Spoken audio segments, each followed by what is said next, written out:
Thank you, Chairman Abney. Millie you. had to go and get her diploma, so we're all very proud of her. Yeah, absolutely. Thanks for the opportunity to speak this evening. Forgive me, I'm going to speak quickly to meet your goal of timeliness. Okay. My name is Jennifer Wood, and I'm the Executive Director of the Rhode Island Center for Justice. We are a nonprofit law center, and we represent Rhode Islanders on a pro bono basis in housing, education, and civil rights matters. I'm here on behalf of the center and our past coalition community partners to oppose House Bill 8310. You've heard from students and families, and you'll hear more about why it is unsafe and unwise to mandate the placement of 2 police officers in every Rhode Island public school. I've lived in Providence for over 45 years. I've worked to strengthen public education in Rhode Island for over 35.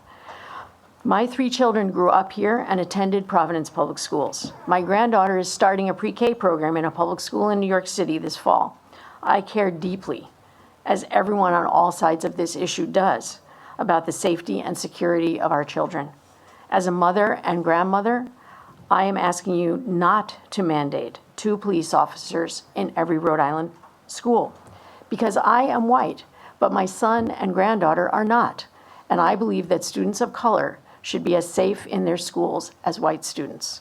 Evidence shows that when we place police officers in schools, we do not improve the safety of children in the event of a mass attack. That is evidence-based. And we do make the school more unsafe, physically and emotionally, for students of color and students with disabilities. My son has been racially profiled by Providence officers. Students like my son and my granddaughter are exposed to an increased risk of physical assault by officers and are 3 times more likely to be arrested in a place of learning when SROs are in their schools. If SROs do not provide safety from outside threats and do increase the risk of harm to students with disabilities and students of color, then we should not mandate their presence in all of our schools. Finally, even if the General Assembly believes that mandating SROs in every school is the right policy, this legislation is deeply flawed. On page 4, at lines 12 and 13, it mandates 2 officers in all schools, while the partial funding language on lines 14 through 16 of the same page only applied to middle and high schools. The requirement of 2 officers in every school is contradicted, as the representative pointed out, at lines 21 through 24, where only 1 officer is mandated and funded in schools that enroll less than 1,200 students. But I am not requesting that you correct this legislation.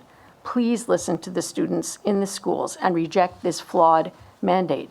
We are all desperate to feel that our children and grandchildren, our neighbors, friends, and family members who work in schools are safe and protected.